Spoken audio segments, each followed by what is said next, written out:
comentaba que ya vieron lactancia materna y creo que a estas alturas del semestre para ninguno pues existe duda de que la leche materna es el mejor alimento.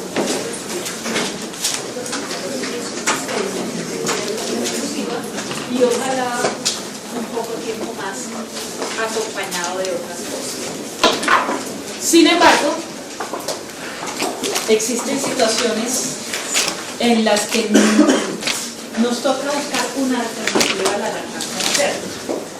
Insisto en que somos abanderados de la lactancia materna, que nada reemplaza las ventajas de la lactancia materna, pero pues como hay algunas veces que toca suplirla, pues vamos a aclarar algunos conceptos de la forma en que se puede reemplazar o complementar la lactancia materna. Entonces, es el único alimento que está adaptado para cubrir los requerimientos del niño durante los primeros meses de vida, especialmente durante los primeros 6 meses. Que acuerden que es una etapa de crecimiento exagerado en el niño. Hablábamos en algún momento que hay 3 etapas de crecimiento muy rápido en la infancia. La primera de ellas es la vida intrauterina, ¿cierto? Que se pasa de una célula a 3.000 gramos de peso.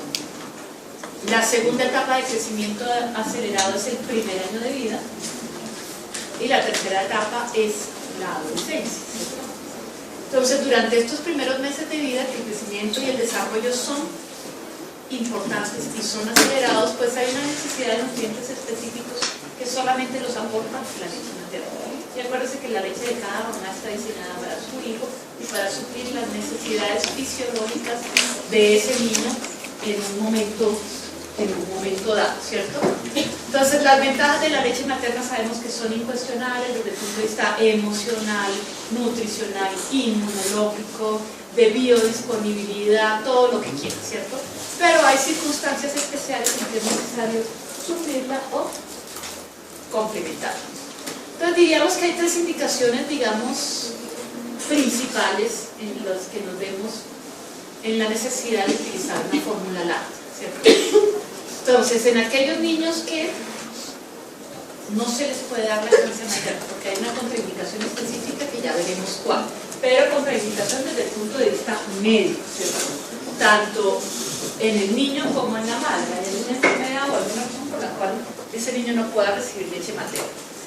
Pero podría ser un complemento en aquellos niños que, aun cuando están siendo lactados, reciben lactancia materna en forma adecuada, su peso no lleva una ganancia como se esperaría. Entonces, hay niños que insistimos a las mamás que estoy dando una lactancia adecuada, los vemos que la reciben, pero tienen una ganancia ponderal que no es significativa, entonces a veces hay que complementar. No es el ideal, pero a veces hay que hacerlo. O hay algunas situaciones en que por muchos motivos, desde el punto de vista cultural, religioso, social, etc., pues hay algunas madres que eligen no amamantar o no hacerlo en forma exclusiva. Nos pasa mucho en nuestro medio. Si ustedes revisan el promedio de lactancia exclusiva en Colombia, según la última encuesta en sí, que es la encuesta nacional de la situación nutricional, la lactancia exclusiva en nuestro medio tiene una duración de 1.8 meses, en contra de todos los estándares y de lo que nos dicen las recomendaciones de la OMS. ¿Por qué se ve esto? Muchas veces es precipitado porque las mamás son trabajadoras, ¿cierto? En nuestro país la lactancia materna, la hora de lactancia materna y la licencia de maternidad son cortas con respecto a lo que deberían ser, ¿cierto? Entonces, mamás que se ven abocadas a trabajar en forma precoz a veces tienen que suplir o complementar esa lactancia materna. Bueno, tenemos situaciones ya no tan frecuentes, pero en las que cuando está el rechazo absoluto de la madre para lactar, madres con problemas psicológicos, por ejemplo, esquizofrenia o algunas otras patologías, se rechazan en forma absoluta la lactancia o tienen alguna incapacidad para hacerlo. Cuando hay enfermedades sistémicas o infecciosas que comprometen gravemente el estado de salud de la madre o que representan un riesgo de contagio para el niño. El VIH-Sida, aunque hay que hacer una aclaración, ¿cierto? Cuando la situación, el riesgo de que se transmita, pues existe, pero es bajo, ¿cierto? A través de la lactancia.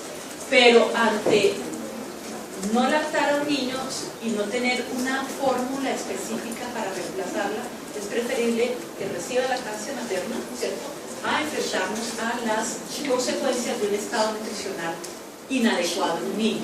Entonces se podría hacer. Tuberculosis está contraindicado, en algunos tipos de hepatitis también, en madres que reciben tratamientos específicos que pueden tener alteraciones sobre el niño, específicamente quimio y radioterapia, pues está contraindicada la lactancia. Bueno, a veces hay otras situaciones menos importantes, como es una producción en cantidad insuficiente, aunque hay algunos mecanismos para estimular la lactancia. Es decir, no podemos decir simplemente que no producen, no podemos ayudarla a que produzca más leche. O a veces hay situaciones que obligan a la madre a hacer la suspensión de la lactancia en forma transitoria, por ejemplo un viaje que no lleva ninguna semana sin lactancia, pues disminuye la producción y al niño mientras tanto hay que suplementarlo de alguna forma. O madres que eran previamente sanas, pero que en este momento hay alguna enfermedad que implica una hospitalización, etc., y hay que interrumpir la lactancia. A veces las enfermedades no son maternas, sino del niño, ¿cierto? Un niño que nace en condiciones no muy adecuadas, que está con soporte ventilatorio o con alguna patología desde el punto de vista gastrointestinal, algunas veces hay que suspender la vía oral y por ende la lactancia materna. Y bueno, lo que ya hablábamos de algunas condiciones desde el punto de vista cultural que limiten o impidan la lactancia. Entonces, para ello se han creado lo que se llaman los sucedáneos de la leche materna. Son productos industriales que, utilizando como materia prima principalmente la leche de vaca, han seguido en su elaboración diferentes procesos para hacerlos semejantes a la leche materna. Entonces, partimos de la base de que la mayoría de las fórmulas infantiles, excepto alguna sección de origen vegetal, la gran mayoría son derivadas de la leche de vaca. Tú sabes que la leche de vaca es bastante diferente a la leche humana, ¿cierto? Entonces hay que hacer unas modificaciones específicas para que se parezcan, ¿cierto? Entonces son la alternativa para complementar o suplir la lactancia y realmente deberían utilizarse solamente como un sustituto parcial. Si hacemos una comparación así grande, grosera, digamos así, de la leche humana frente a la leche de vaca, porque dirían ustedes, ¿por qué no se les da leche de vaca en vez de comprar un tarro de leche? ¿Cierto? Que es más fácil de conseguir. Entonces hay algunas cosas que contraindican la utilización de la leche de vaca en su forma original en los niños menores de un año. Desde el punto de vista de energía, son parecidas, ¿cierto? Una onza no, 100 mililitros de leche de vaca aportan 66 kilocalorías y 100 mililitros de leche materna 67, o sea, la cantidad desde el punto de vista calórico es igual en número de calorías. Sin embargo, el origen de esas calorías es diferente. Entonces, las proteínas en la leche humana son de 1.2 gramos por ciento, frente a la leche de vaca, que es de 3.4. Es casi 3 veces mayor la concentración de proteínas en la leche de vaca, lo que hace que tenga una alta carga de solutos que afectan un riñón inmaduro, como es el caso de un niño menor de 6 meses. Entonces, de entrada, si queremos administrar, o quisiéramos, porque no lo hacemos, leche de vaca en un niño menor de 6 meses, nos tocaría reducir la tercera parte del contenido proteico del cual viene, ¿cierto? Esas proteínas, que en su gran mayoría, y ustedes ya lo vieron en la composición de la leche materna, están dadas por proteínas de suero, que se llama también caseína, y albúmina, lactoalbúmina alfa y beta-lactoalbúmina.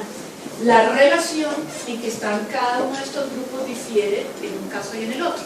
En la leche humana tenemos 40% de proteínas de suero frente al 60% de albúmina, frente a la leche de vaca, que tiene 82% de proteínas de suero. ¿Sí? Lo que hace que esta proteína no se digiera en una forma adecuada. Entonces, obviamente, si vamos a suministrarla, pues tocaría hacer una disminución de la concentración de proteínas de suero y aumento de la albúmina y básicamente de la alfa-lactoalbúmina, que es la que es benéfica para el niño.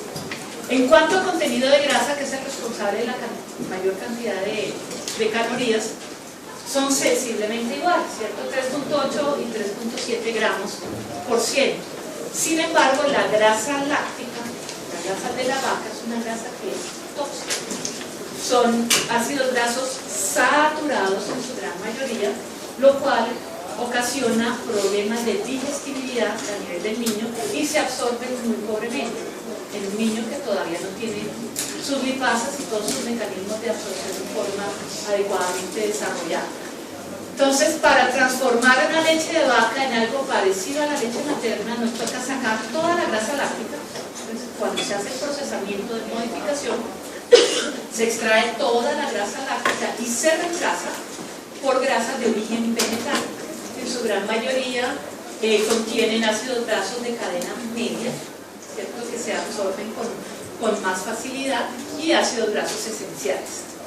Finalmente, los carbohidratos, que en su gran mayoría en la leche humana es lactosa. Hay 6.8 gramos por ciento en la leche humana y 4.6 en la leche de vaca. Es decir, la leche de vaca es menos dulce, entre comillas, más insípida que la leche humana. Entonces, si cogiéramos la leche de vaca para transformarla en una fórmula adecuada para un niño menor de 6 meses, nos toca disminuir 2 a 3 veces la cantidad de proteínas, invertir la relación albúmina-caseína, quitar toda la grasa láctica, reemplazarla por grasa de origen vegetal y aumentar el contenido calórico aportado por los carbohidratos a través de más lactosa o polímeros de glucosa, maltodextrinas u otra serie de componentes que tienen carbohidratos, pero todos son de origen vegetal. Bueno. Entonces, una fórmula láctea infantil que tiene, en cuanto a calorías, un porcentaje similar a la leche humana, 77 calorías por ciento, con una distribución de proteínas de más o menos 8 al 16% dependiendo de la fórmula, grasas de 30 a 55% y el resto de aporte es a través de los carbohidratos. En cuanto a las proteínas, tienen un contenido total y un perfil de aminoácidos similar a la leche materna, lo cual se logra adicionando lactoalbúmina y quitando proteínas séricas para invertir esta relación suero-caseína. En cuanto a grasas, que son fundamentales, niños, en las primeras etapas para el desarrollo neurológico, se sustituyen, como les comentaba, en forma parcial o total por grasas de origen vegetal, ácidos grasos insaturados, con una relación entre omega 3 y omega 6, que es el doble de omega 6 con respecto a los omega 3. Y los carbohidratos, pues les decía que la gran mayoría es lactosa, pero tenemos que adicionar para complementar maltodextrinas, sólidos de jarabe de maíz, y en niños, en fórmulas para niños mayores de 6 meses, está autorizado el uso de la sacarosa. Sacarosa no usamos en menores de 6 meses. Bueno, además de esto, pues hay que adicionar otra serie de elementos para que se parezca más a la leche humana. Pues vitaminas, minerales, básicamente hierro, lograr que la relación calcio-fósforo sea 1 a 1 o máximo 2 a 1, porque si no el calcio no se absorbe de forma adecuada. Se adicionan con algunos aminoácidos que no estaban presentes en la leche de vaca, más nucleótidos, y logramos tener una carga renal de solutos, dependiendo del tipo de fórmula, casi que igual a la leche materna, aunque en algunos casos es un poco superior. ¿Qué fórmulas lácteas conocen ustedes? Ya ustedes llevan 3 semanas formulando leches en sus iniciación. Las de iniciación. ¿Qué son las de iniciación? Pues, por ejemplo, cuando tienen analgésica o con medicación de la lactancia materna, se les da como la fórmula láctea, que son en pacientes más o menos menores de 6 meses. Perfecto, las de iniciación se utilizan en menores de 6 meses, o se llaman también algunos fórmula 1, que significa de significa fórmula de primer semestre. Entonces son de iniciación porque es lo primero que hacemos en un niño en quien no se le puede dar o que hay que complementar la lactancia materna. Y por definición estas fórmulas de iniciación pues deben parecerse muchísimo a la leche humana, ¿cierto? Entonces se hacen todas las modificaciones, ya veremos, para que sea sensiblemente igual a la leche humana. Obviamente los factores diferenciales son que desde el punto de vista inmunológico no hay nada, ¿cierto? Una leche de carne no tiene inmunoglobulinas, no tiene otros factores protectores para el recién nacido, que obviamente solo los puede producir el género, la raza humana, y el género fémino. Hay otro segundo grupo de fórmulas que son las de continuación. Como su nombre lo dice, pues continúan después de primeras, también llamadas fórmula 2, para quienes ya lo han hecho, fórmula 2 o fórmula de segundo semestre, ¿cierto? Que en teoría van desde los 6 hasta los 12 meses, aunque podrían prolongarse más allá del año de vida.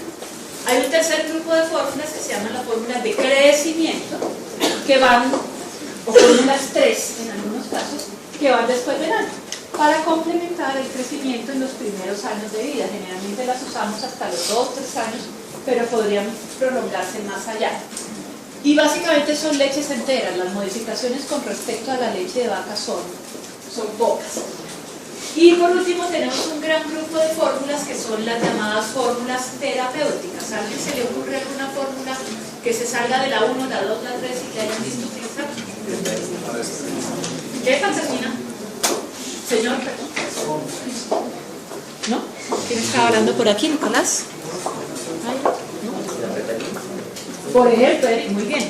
Cuando los recién nacidos nacen con bajo peso o son prematuros, hay unas fórmulas especiales para ellos que se llaman fórmulas para lactantes con bajo peso al nacer o prematuros. ¿Cuál otra?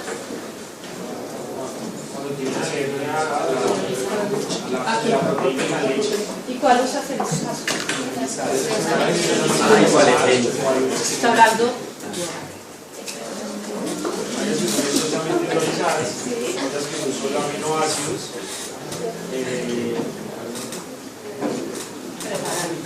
Muy bien. Entonces, en pacientes que tienen confirmada alergia a la proteína de la leche de vaca, pues no pueden recibir la proteína en su configuración original, ¿cierto? Entonces ya veremos unas fórmulas especiales para ello. ¿Qué otra? Una pregunta. Yo no sé si de pronto una de las terapéuticas sean las de insuficiencia renal por la cantidad de productos que tienen, si cambian.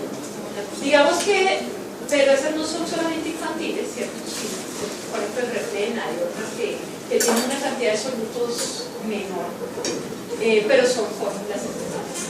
Bien, otra que hayan visto usar. Que no sea 1, 2, 3, ni fórmula para prematuros, ni extensamente hidrolizada. A ver, María Paula. ¿No? Nada, de ninguna otra. Me parece muy chévere porque es que a veces se abusa de las fórmulas terapéuticas, pero hay que conocer. Existen otras que ya vamos a ver, que son la fórmula AR, no sé si han visto utilizar alguna, que son las fórmulas antirregurgitación que se usan como apoyo a pacientes que tienen reflujo gastroesofágico. Y una vez que quede claro que la R es de regurgitación y no de reflujo, porque no evitan el reflujo sino la regurgitación, y después aclaramos. Hay unas fórmulas que son sin lactosa,